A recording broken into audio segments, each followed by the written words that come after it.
سلم. الحمد لله.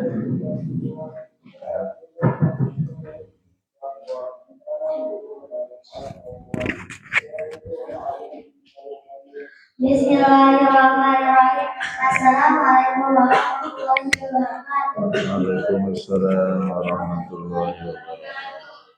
Alhamdulillahirabbil alamin. Wassalatu wassalamu ala asrofil anbiya'i wal mursalin wa ala alihi wa sahbihi ajma'in. Amma ba'du.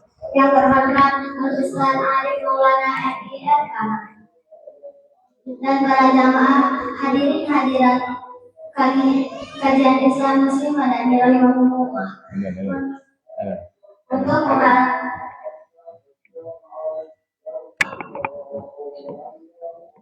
Untuk mengharap ridha Allah Subhanahu wa taala dan mengikuti sunnah bagi baginda Rasulullah Muhammad sallallahu alaihi wasallam, marilah kita buka kajian pada malam hari ini dengan sama-sama melafazkan al-basmalah. Bismillahirrahmanirrahim. Selanjutnya, marilah kita simak pembacaan ayat suci Al-Quran oleh Fatimah Az-Zahra, dilanjutkan dengan sari tilawah oleh Fatimah Az-Zahra. Kepadanya kami persilahkan. A'udzu billahi minasy syaithanir rajim. Bismillahirrahmanirrahim. Wa ma bikum min ni'matin faminallahi tsumma idza massakumud durru fa ilaihi taj'arun. Artinya, segala nikmat yang ada padamu datangnya dari Allah. Kemudian apabila kamu ditimpa kemudaratan, kepadanya lah kamu meminta pertolongan. Sadaqallahul azim, sadaqallahul azim, sadaqallahul azim. Kepadanya dihaturkan terima kasih. Dan tibalah kita di acara inti, yaitu penyampaian kajian oleh Al-Mukarram Al-Ustadz Arif Maulana MIRKH. Kepada waktu dan tempat dipersilahkan.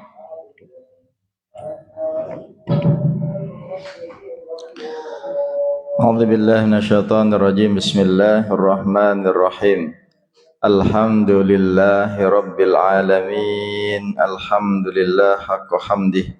Asyhadu an la ilaha illallah al-malikul haqqul mubin wa asyhadu anna Muhammadan abduhu wa rasuluh shadiqul wa'dil amin. Allahumma shalli wa sallim ala sayyidina Muhammadin wa ala alihi wa ashabihi ajma'in. Amma ba'du. Rabbi shrah li sadri wa yassir li amri wahlul 'uqdatam min lisani yafqahu qawli. Qalu subhanaka la ilma lana illa ma 'allamtana innaka antal alimul hakim. Ngiring sama-sama niat i'tikaf. Bismillahirrahmanirrahim. Nawaitul i'tikaf sunnatan lillahi ta'ala. Hadirin hadirat jamaah rahimakumullah. Assalamualaikum warahmatullahi wabarakatuh. Alhamdulillah, alhamdulillah. Atas izin dan taufik Allah, kita bisa kembali melanjutkan kajian kita edisi ke-301. Setiap rencana yang kita lakukan, setiap persiapan yang sudah kita siapkan, kalau Allah nggak mau mengabulkan, nggak bisa. Kita buat rencana, taufik Allah nggak ada, ya nggak jalan. Taufik Allah itu mahal, karena maunya kita itu maunya Allah juga. Besok itu ada kurang lebih insya Allah 154 jamaah haji. Itu kalau enggak taufik Allah membersama mereka, enggak berangkat. Nunggunya lama, biayanya besar, kesehatan itu juga menjadi sesuatu yang sangat penting untuk bisa berangkat, termasuk umur. Dari 154 itu yang saya kenal, yang tiang kenal, itu ada 2 wali madani. Satu menggantikan almarhumah ibunya, satu menggantikan almarhum bapaknya. Artinya apa? Taufik Allah tidak bersama yang daftar. Daftarnya atas nama fulan dan fulanah. Tapi yang berangkat siapa? Anaknya. Makanya taufik Allah itu mahal. Di sini kita paham. Tetapi insya Allah namanya orang sudah daftar, niatnya itu sudah nyampe. Karena memang berbatas. Kita hidup ini berbatas.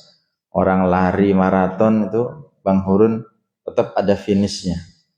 Tidak mungkin orang lari itu 3 hari 3 malam itu tidak berhenti-berhenti. Mungkin ada jenis olahraga, tapi umumnya orang nggak akan kuat. Maraton itu berapa? 40 kilo ya? 42. Sini ke Cakre lah. Bayangin tuh, lari dalam situasi harus balapan juga.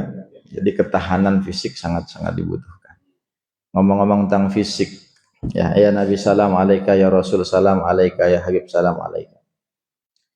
Jamaah haji itu total dalam 5 hari ya, dari tanggal 5-6 hari, 8 Zulqa'dah, 9 10 Zulhijjah ya, 8 9 Tarwiyah Arafah, lalu 10 Zulhijjah, Tasyrik 11 12 13. Itu kalau total mereka ikuti semua yang rukun dan sunnahnya itu sekitar 90 km jalan kaki ya. Jadi manis tato ilahi sabila itu bukan isapan jempol. Bagi yang mampu melakukannya itu bukan iming-iming saja, betulan, itu bukan jargon. Mampu secara ekonomi, mampu secara fisik. Emang ada yang akhirnya ditandu, ada akhirnya yang didorong pakai kursi roda. Tetapi normalnya itu asal mereka ikuti semuanya itu 90 km dipecah dalam 5-6 hari. Itu kan aktivitas fisik gitu. Ya, ibadah haji ini ibadah puncak, rukun Islam yang akhir, tapi juga di situ terhimpun segala macam bentuk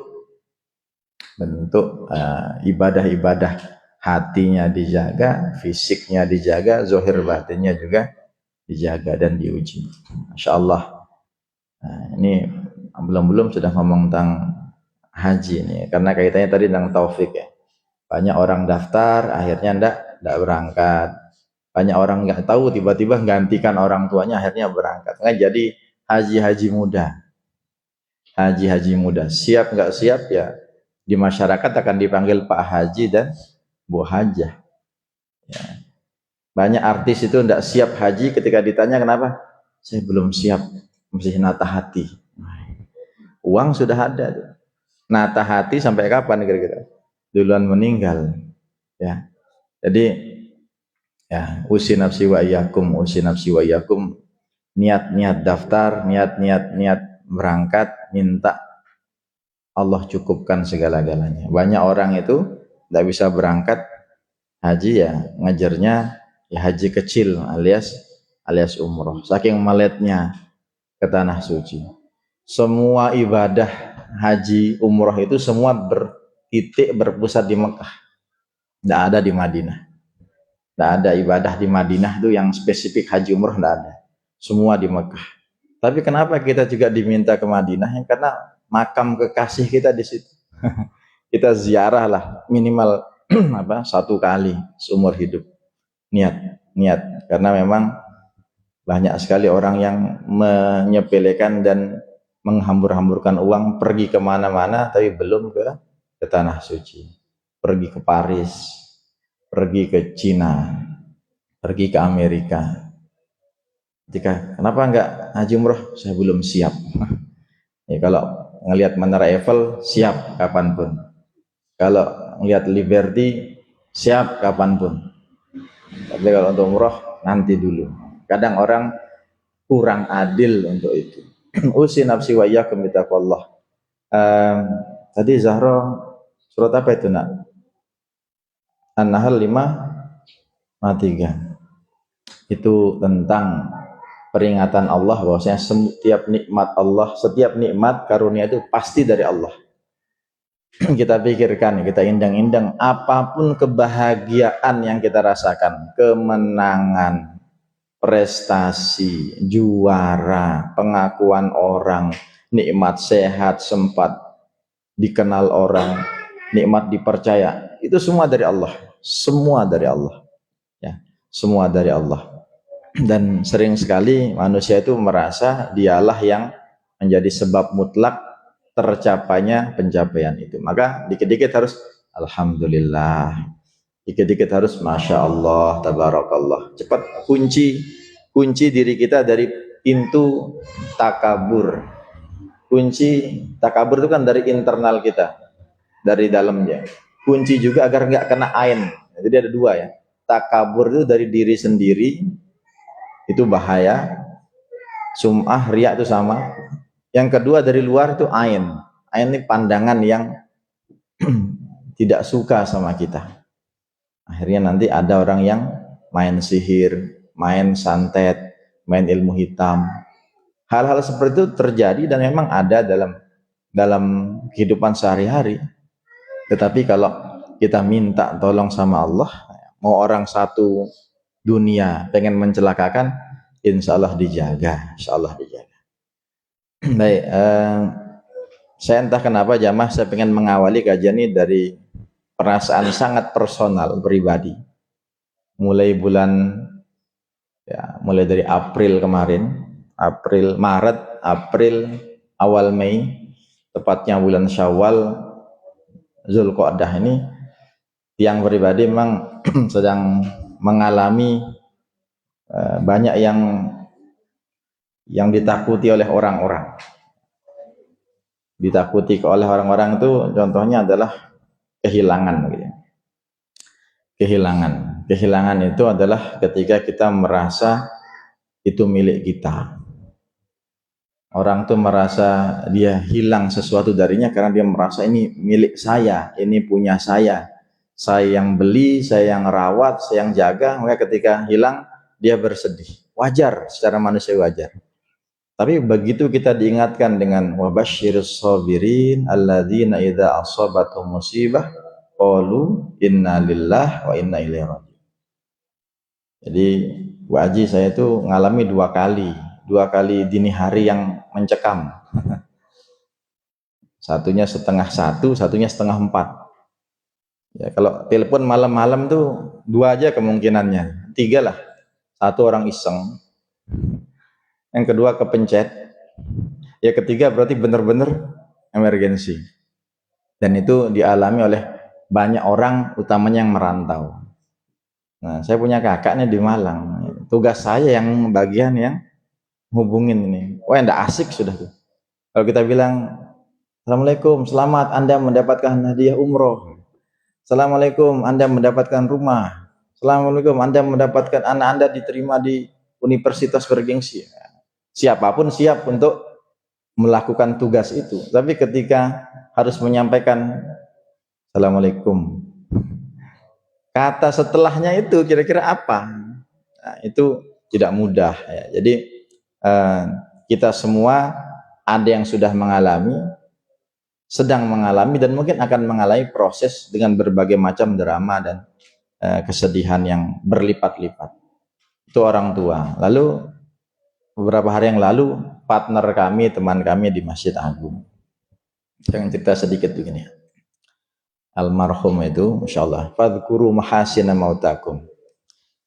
Ungkapkan, ceritakan kebaikan-kebaikan, sebut-sebut. Kalau ada orang meninggal, orang soleh, dah jangan ragu, sebut aja kebaikan, sebut. Begini, Bapak Ibu mungkin tidak semuanya pernah ke Bebieu, pernah dengar, sering dengar, atau bahkan mungkin pertama kali dengar Bebieu itu. Bebieu itu jauh ya, jauh.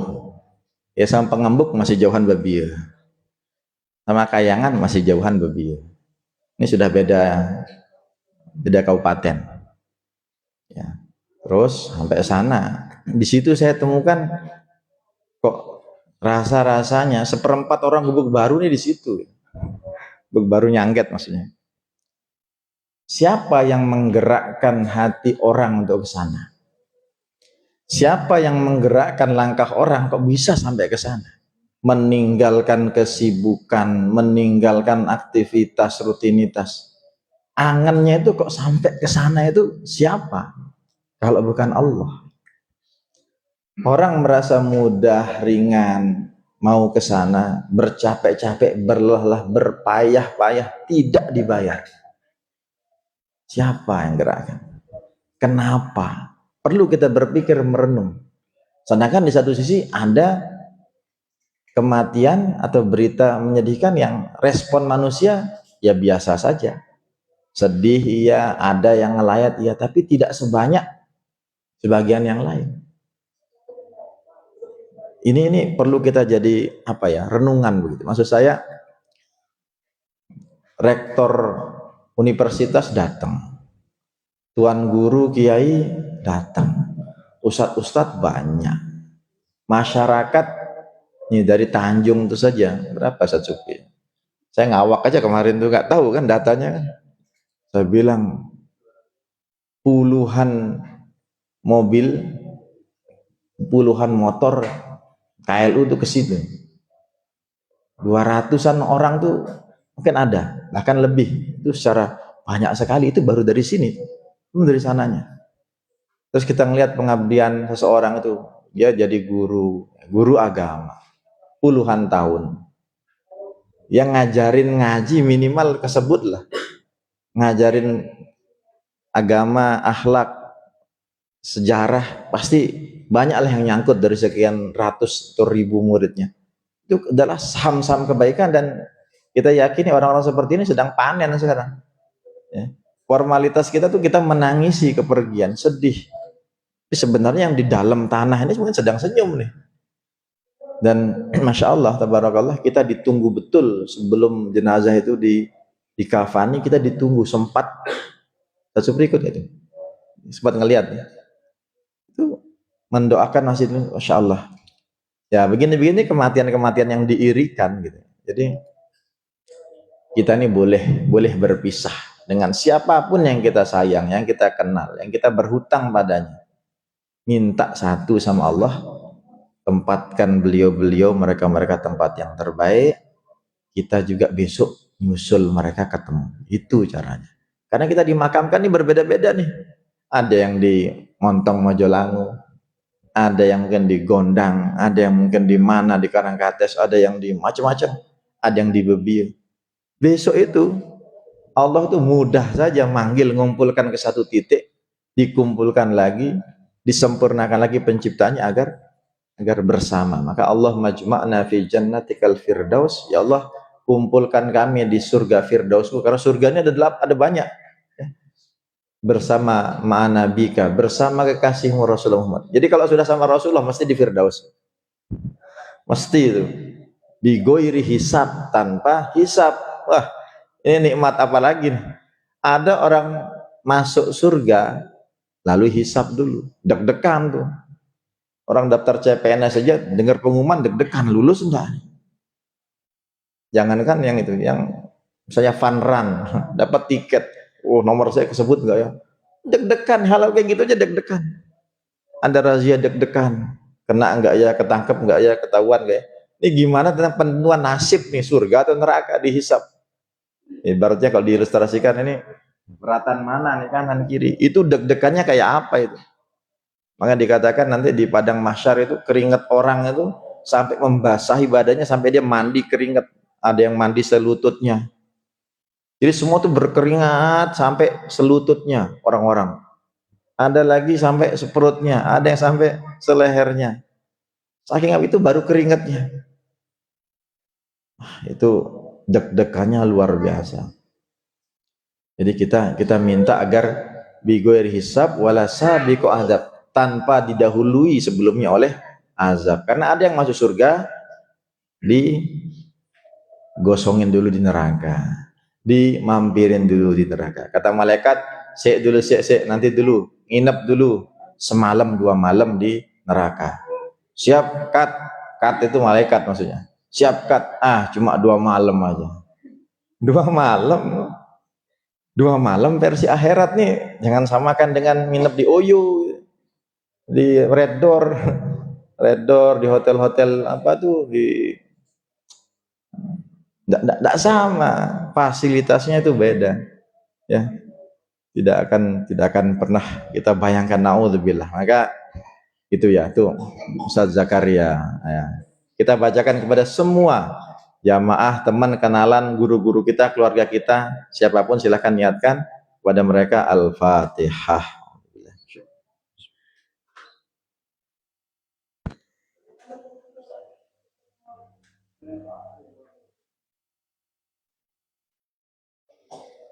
Ya, insyaallah ya. Jadi saya semalam ke Bayan, Wan Karim dia bilang gini, Ustaz Arif, gimana rasanya masuk rumah emaknya sekarang? Kita ini sudah move on dalam hidup ini kan, tanya lagi, gimana rasanya masuk? Diem, hening kan, sepi kan. Padahal beliau sudah tahu jawabannya, semakin aja dia lain dah pokoknya, lain sih, masa sama. Saya malam keberapa tidur situ, tidak bisa tidur, macam-macam lah, bayang. Jadi ada yang bilang hidup itu dimulai ketika habis nyiwa, di reset hidup kita. Dunia tak lagi sama, hidup tak lagi sama, berbeda semua. Ya betul, ada betulnya dan ada benarnya. Dan kita pekan lalu itu ada makan-makan jamaah ya, tahun ini. Sekarang ini tidak ada. Jangan mengurangi keikhlasan kehadiran. Bang Hurun pekan lalu itu ada makan. Oh sengaja nggak datang, dalam hatinya daripada saya disebut pas datang pas lagi makan aja. Karena itu tipikal di masyarakat kita. Kita kan bermasyarakat. Ada orang meninggal. Ada yang mohon maaf kadang kelihatan pas nyiwa itu ada. Ada yang tidak pernah, tapi ada yang tahu diri saya tidak pernah zikiran. Jadi nyiwa saya nggak datang juga. Tapi tidak masalah. Kemarin itu kita niatkan, itu ceritanya sudah lama kita hajatkan. Bahkan sempat soto yang kita siapkan 3 pekan lalu itu aslinya untuk jamaah. Mak meninggal itu Rebu pagi. Jadi akhirnya yang takziah itulah yang diajak makan soto yang harusnya untuk Rebu malam. Jadi kita merencanakan itu sama Allah dibuyarin semuanya. Enggak, siapa bilang untuk jamaah pengajian? Ini buat jamaah yang takziah. Jadi kajian Islam Muslim Madani tidak setiap pekan ada sotonya, ya. Jadi jangan nawaitu soto ke Madani, enggak usah. Jadi enggak mesti ada. Tapi kalau kita agendakan misalnya setiap 2 bulan sekali, 3 bulan sekali, ayo sama-sama jamaah, ada yang bawa peyek, ada yang bawa gorengan, ada yang bawa mie, enggak apa-apa kita agendakan misalnya. Bu Haji sudah insya Allah. Kalau sudah juragannya bilang insya Allah itu aman itu. Kita agendakan misalnya per 3 bulan gitu ya. 3 bulan saya ayo bawa masing-masing. Terlalu berat kayaknya kalau seminggu sekali. Nanti diagendakan lah. Kita umumin lah di momen tertentu ya, nggak usah ditentukan 3 bulan. Misalnya tahun baru Islam nih kan, Muharram ini misalnya kita bilang ayo kajian. Tapi jangan sampai, bukan berarti yang nggak bawa apa-apa, semel datang. Jangan gitu, enggak usah. Jangan sampai ya. Jadi saya disclaimer dulu di awal, enggak ada hari ini, enggak ada ya. Jangan celingak, jadi enggak usah. Baik, kajian kita tentang kita sambung ya, Al-Hikam ya. Setelah sebelumnya kita cukup lama absen. Tapi saya ingin komentari sedikit tentang keberangkatan besok. Besok itu ini terbanyak dalam sejarah perhajian KLU 154. Besok berangkatnya habis subuh, bahkan ditentatif ya, kadang Pemda ini kajuman lalu jam 3 undangannya tuh Bang Surun. Undangannya tuh jam berapa? Setengah 5, tapi jamaah aja disuruh datang jam 3. Aneh kepacuan kan jam 3. Ya, mungkin ada yang nginep yang jauh-jauh jam 3. Di kepala PD semua itu setengah 5 karena disuruh nunggu subuh dulu biar dia habis subuh langsung berangkat. Jadi dia datang, mereka itu Masya Allah. Saya tuh seingat saya keberangkatan tuh saya selalu hadir di masjid dan selalu tersentuh. Banyak momen haru yang waduh, udah saya bayangin dah yang belum pernah. Nah, kecuali ustazah besok masuk anak-anak tetaplah bertugas ya. Jangan alasan ke masjid ya. Nah, tapi mengharukan, betul, mengharukan, terharu. Yang berangkat tuh boleh 1 orang. Pengantarnya, pengantarnya itu, mas, kalau di Gubuk ini kan hanya Pak Masin ya, hanya Pak Masin di Gubuk Baru ya. Di kampung-kampung lain ada yang berapa orang gitu ya. Nah, itu, dan kebanyakan memang sudah sepuh ya, lansia, dan itu memang harus dikawal, ditemani gitu. Jadi besok suasana itu haru, sensasi melihat mereka menangis, melambaikan tangan. Misalnya kalau ibu-ibu itu pakai apa? Sarung tangan kiper, sarung tangan putih maksudnya. Salaman, ya Allah, itu kita yang enggak ini saja, yang mungkin kalau ada orang enggak nangis, enggak tersentuh, keras sekali hatinya berarti. Jadi ngelihat suasana mereka itu, karena enggak tahu nih bisa balik lagi enggak. Kembali itu dua artinya, bisa kembali ke tanah suci lagi untuk selanjutnya, atau bisa balik ke tanah air enggak. Karena perjalanan yang sangat berat, dan setiap tahun mesti ada yang meninggal di proses perhajian. Setiap tahun dari Indonesia itu pasti ada yang meninggal. Jadi ada yang pulang tinggal nama, ada yang macam-macam. Ya, jadi suasana haji besok itu sangat mengharukan. Biasanya seperti itu. Jam 7, menjelang setengah 8 mereka sudah harus ke asrama haji. Ya, semoga kita semuanya pada gilirannya sampai sana. Allahumma amin. Silahkan tanya sama orang yang pernah ke sana, ditanya mau lagi ke sana, pasti mau banget. Melihat kadang lebih pengen mereka karena sudah tahu. Nah, udah pernah ngerasakan, nggak ngelihat dari gambar video, karena pasti pengen lagi. Tapi ketahuilah Rasulullah tuh hajinya cuma sekali, ya. Rasulullah tuh haji cuma sekali. Rasulullah pensyariatan haji itu tahun 9 Hijriah, tahun 8 Hijriah itu Fathu Mekah, Rasulullah batal haji, dan Abu Bakar aja yang berduluan haji. Tahun 9 Hijriah Rasulullah haji, pensyariatan perintah haji, ya. Abu Bakar berangkat, Rasulullah enggak. Rasulullah tahun 10 Hijriah haji pertama dan haji satu-satunya Rasulullah. Karena tahun 11 Hijriah Rasulullah wafat, maka dikatakan haji wada. Haji wada itu haji perpisahan, ya. Sampai Rasulullah bilang apa? Udu manasikum anni. Ambillah manasik hajimu itu dariku sebagaimana yang aku lakukan. Fa ini la'alli la adri ahuj ba'dah. Jadi bisa jadi aku ndak haji lagi tahun setelahnya. Itu seakan-akan Rasulullah sudah tahu umurnya ndak lama lagi. Jadi Rasulullah itu memberikan isyarat kode bahwasanya Rasulullah akan pamit itu sudah jauh-jauh hari. Tidak semua sahabat siap dan menangkap isyarat dan sinyal itu. Baik, kita masuk ke Al-Hikam ya. Ibnu Athaillah Sakan dari rahimahullah mengatakan bahwasanya man lam yuqbil alallahi bimulatafatil ihsan kuyida ilahi bisalasil imtihan. Ini menarik.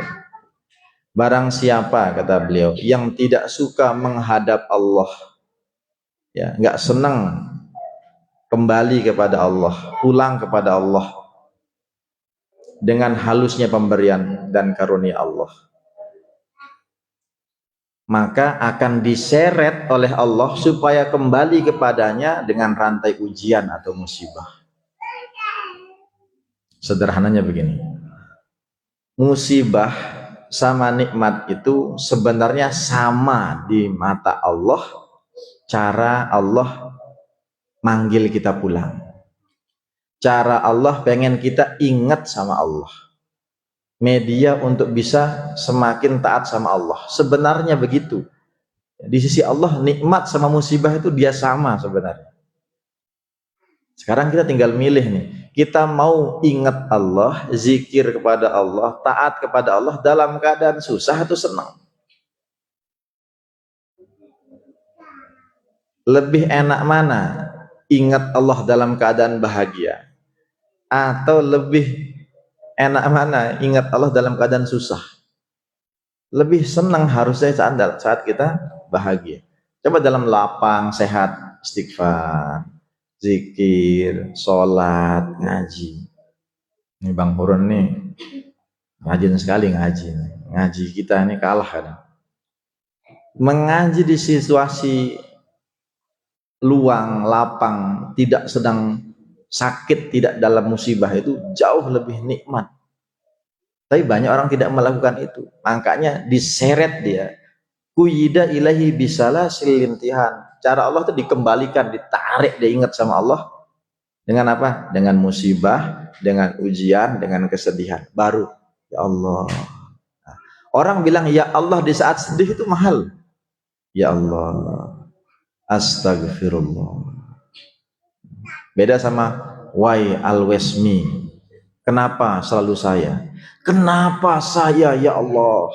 Dari 7,5 miliar makhlukmu manusia, kenapa saya yang kau beginikan ya Allah? Nah, ini nih orang nggak tahu diri. Kenapa harus saya? Kenapa bukan dia? Kenapa bukan mereka? Saya sudah sholat, saya sudah ini. Kenapa? Kenapa? Nah, mempertanyakan takdir itu berarti tidak mengimani takdir. Ya. Jadi banyak orang itu dipaksa ingat Allah baru ketika kesusahan. Ketika ada musibah baru ingat. Yang macel itu, yang susah itu sudah dikasih musibah, tidak ingat sama Allah, oh itu tidak tahu dah caranya gimana. Kan ada ilustrasi sederhana begini. Ada orang dari lantai 15 mau manggil temannya di lantai 1. Ainun, Ainun. Tak dengar-dengar masih main. Dilemparin pakai kerikil, ini ada kerikil. Ainun kebetulan pakai helm safety. Cetok. Nggak mau dia ngeliat ke atas dong, itu cuma siapanya dikira jatuhan. Lama-lama temannya nih kesel, batu bata dia pakai. Nah, azan dulu kayaknya. Bang Hurun kayaknya azan dulu. Tinggal tiltek nih, tek. Suara atas, Pak. Sampai batu bata ya.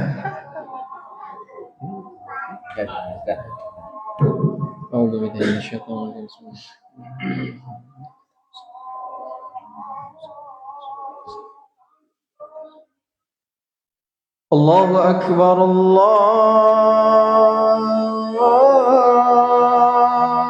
Akbar.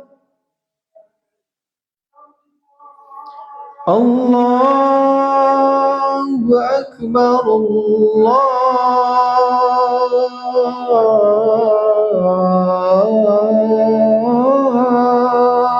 Akbar. Asyhadu an la ilaha illallah.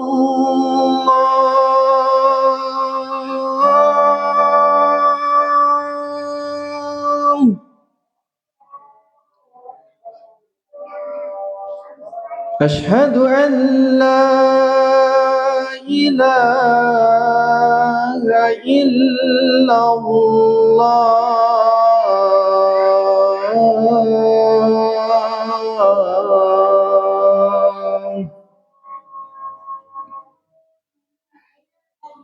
Asyhadu anna Muhammadar Rasulullah.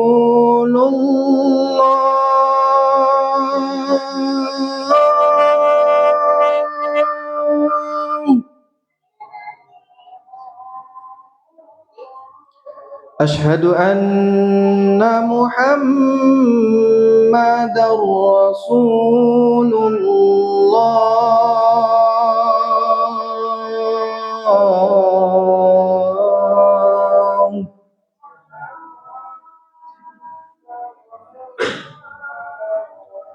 Hayya 'alas salah.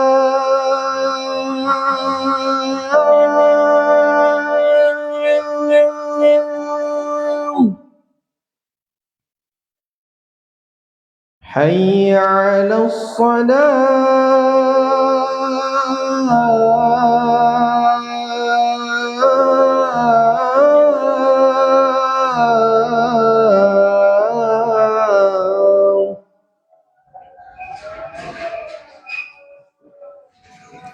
Hayya 'alal falah.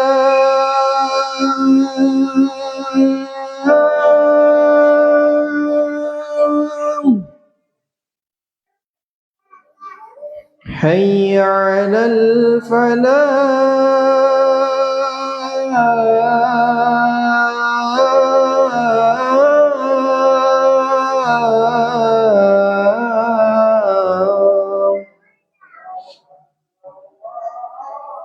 الله أكبر الله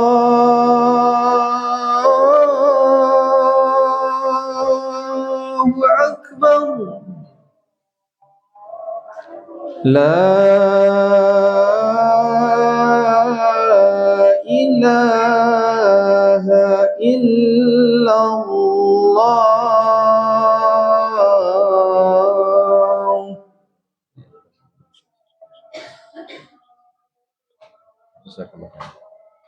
اللهم رب هذه الدعوة التامة والصلاة القائمة على سيدنا محمد الوسيلة والفضيلة شرف والدرجة العالية الرفيع وبعث مقام محمد الذي بعثه إنك لديه اغفر لنا ولوالدينا اغفر لنا ولوالدينا اغفر لنا ولوالدينا اغفر لنا ولوالدينا اغفر لنا ولوالدينا وارحمهم كما ربونا صغارا استغفر الله وعلى صلى الله على محمد النبي الأمي وعلى آله وصحبه أجمعين.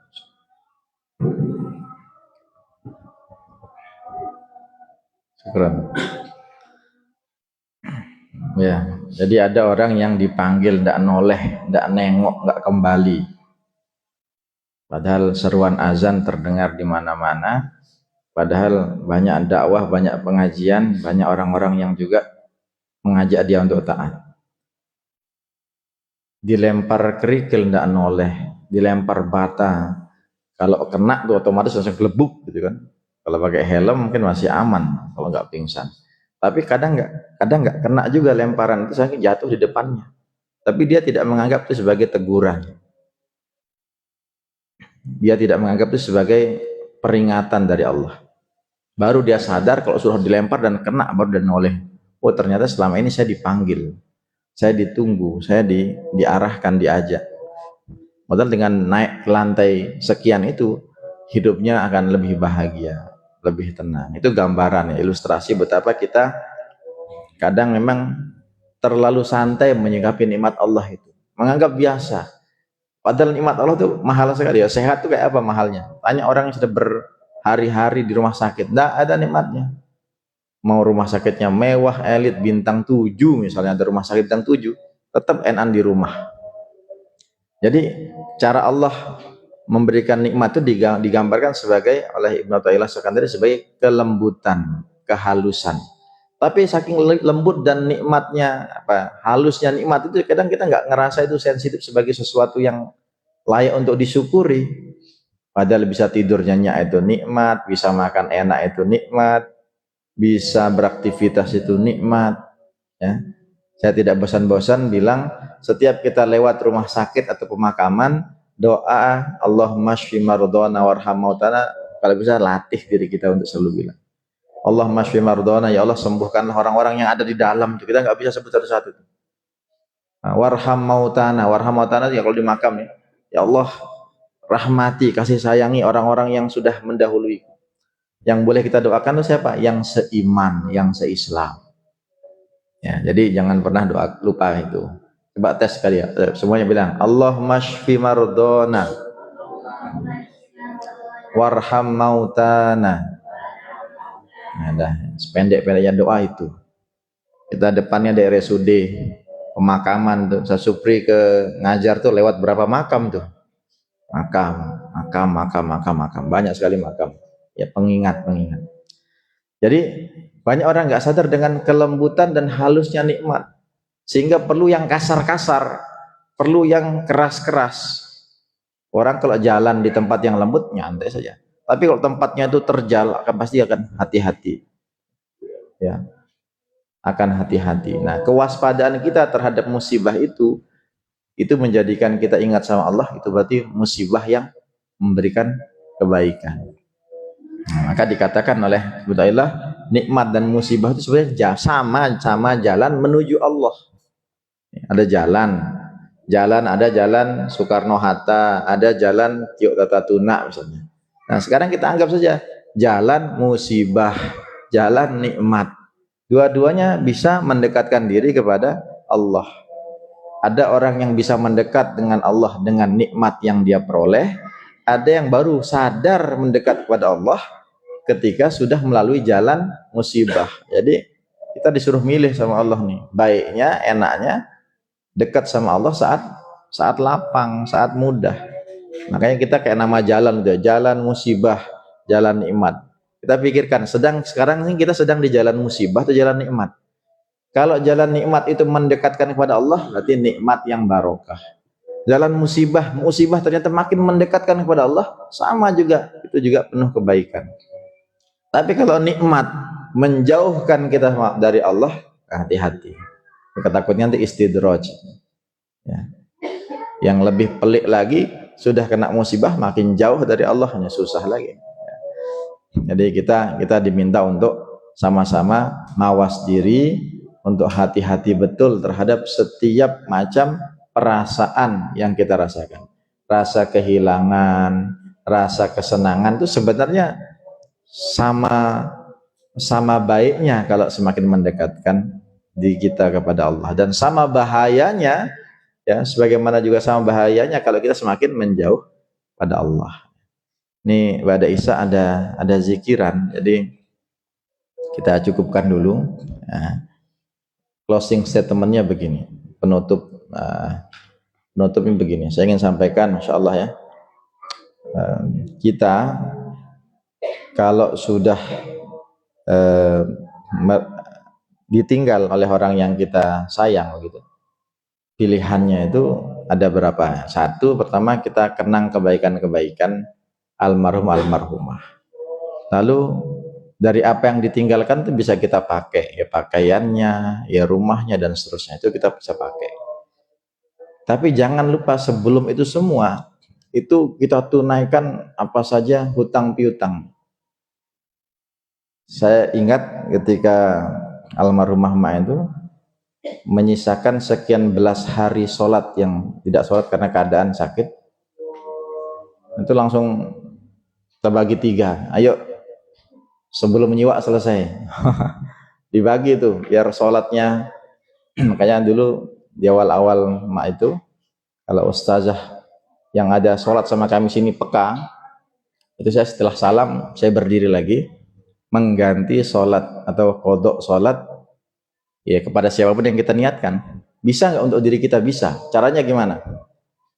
Kalau Buya Yahya tuh ngajarinnya begini, kita ini kan nggak tahu sholat kita yang dulu tuh bener tenda diterima tenda, atau mungkin ada bolong kurang-kurangnya. Caranya kalau ada waktu longgar nih, habis sholat subuh, setelah zikir doa, berdiri, niat sholli fardhos subhi rakaataini kodoan. Kodoan turnya untuk, ya lihatnya untuk saya, untuk sendiri. Untuk kapan? Tidak perlu, tidak akan malaikat nanya, ini untuk tanggal berapa nih?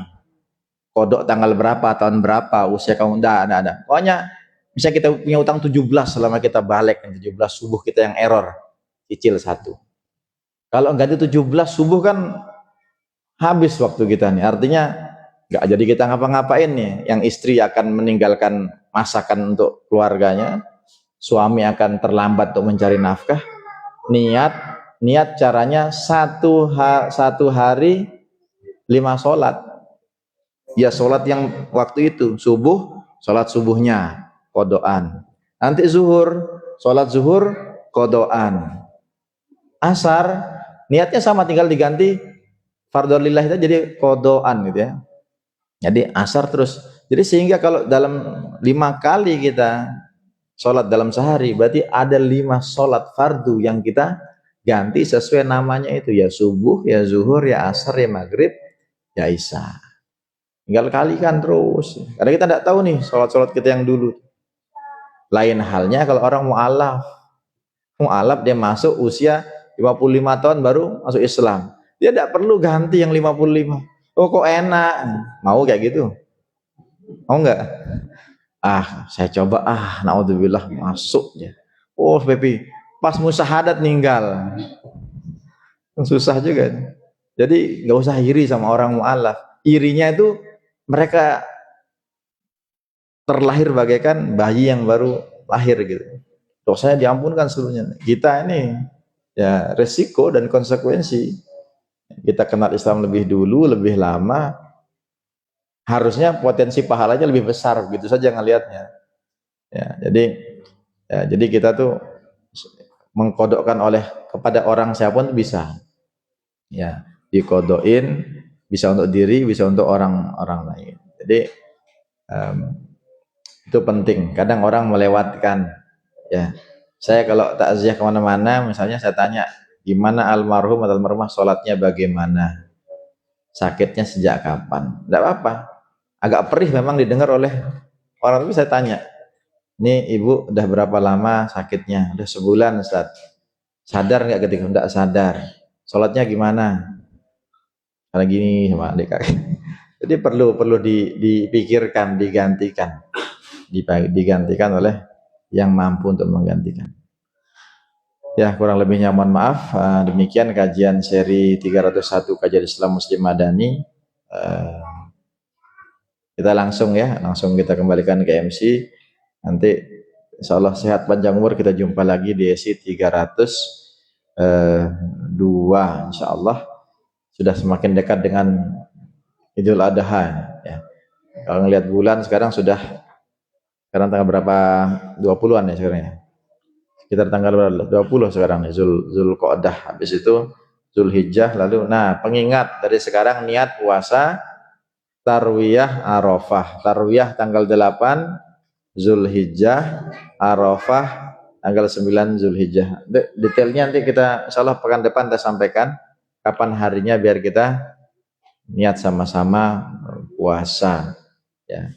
Kita tidak bisa haji ya, bisanya puasanya yang kita kejar ya. Kurang lebihnya mohon maaf, yang baik dan benar dari Allah dan Rasulnya, hilaf salah dari yang menyampaikan. Assalamualaikum warahmatullahi wabarakatuh.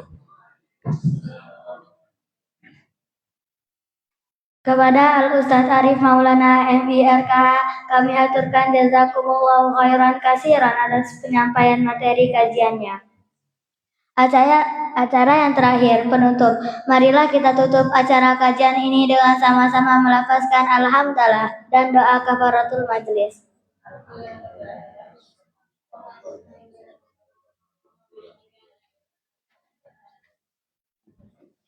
Sekian kurang lebihnya mohon maaf, sampai jumpa di lain kesempatan. Semoga kita semua senantiasa dalam lindungan Allah Subhanahu wa taala. Amin amin ya rabbal alamin. Assalamualaikum warahmatullahi wabarakatuh.